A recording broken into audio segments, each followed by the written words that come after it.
Here. There's a group in Berlin who are doing a lot of work in wisdom. They're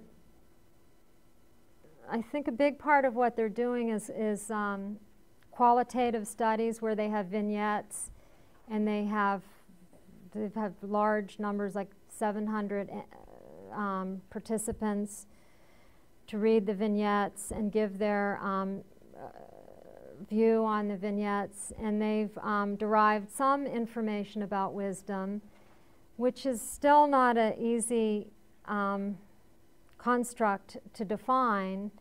And it's, you know, back Erickson, how many years ago, identified it, but didn't really describe it very well. And there hasn't been much in psychology to address wisdom. It's probably been more in philosophy and religion. But again, there's this kind of movement to understand wisdom in the area of psychology, and it's not necessarily a guarantee with age. And I think they found that the peak age for wisdom, and I'm not sure exactly how they measured it, was 60. So it's not, maybe the belief was as we get older, we get wiser. Not always the case. Well, there aren't that many really wise people, is what they found in their research. So it's difficult to define and measure.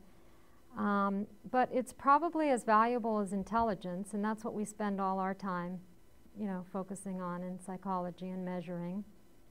So what is wisdom? Well, it's knowing what problems to solve and what problems to let go of.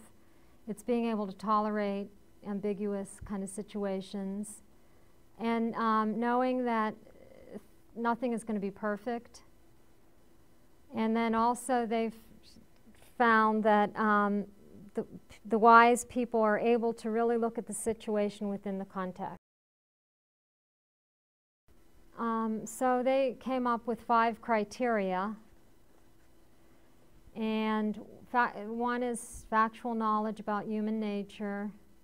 It's procedural knowledge, just how to deal with problems, what process to take, how to approach the problem. And again, looking at the problem within the context, and look at what's relevant, and then including what's culturally relevant, and knowing how to handle those ambiguous situations. And I have some examples of a supposed high wisdom, and then a lower, if I can. Here they are. I'll read them. Okay, this was a vignette about a 15-year-old girl who wants to get married right away. What could she consider and do? This is what they scored as a low wisdom score. A 15-year-old girl wants to get married. No way. Marrying at 15 would be utterly wrong. One has to tell the girl that marriage is not possible. And then after further probing, the person said, it would be irresponsible to support such an idea. No, this is just a crazy idea. Now the high wisdom score responded this way. Well, on the surface, this seems like any easy problem. On average, marriage for 15-year-old girls is not a good thing. I guess many girls might think about it. However, when they fall in love for the first time, and then there are situations where the average case does not fit, perhaps in this instance, special life circumstances are involved, such that the girl has a terminal illness, or the girl has just lost her parents. And also, this girl may not be from this country. Perhaps she lives in another culture and historical period. So some contrasting values. Again, it's kind of a tricky thing to define. It's founded on knowledge, but shaped by uncertainties. There are these contrasts.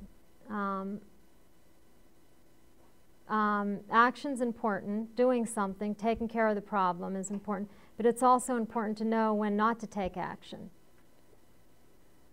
And it's important to be aware of the emotional aspect of like what the problem is. People who are wise have an emotional connection, but there also needs to be some detachment in order to solve the problem. So not to get too immersed in it.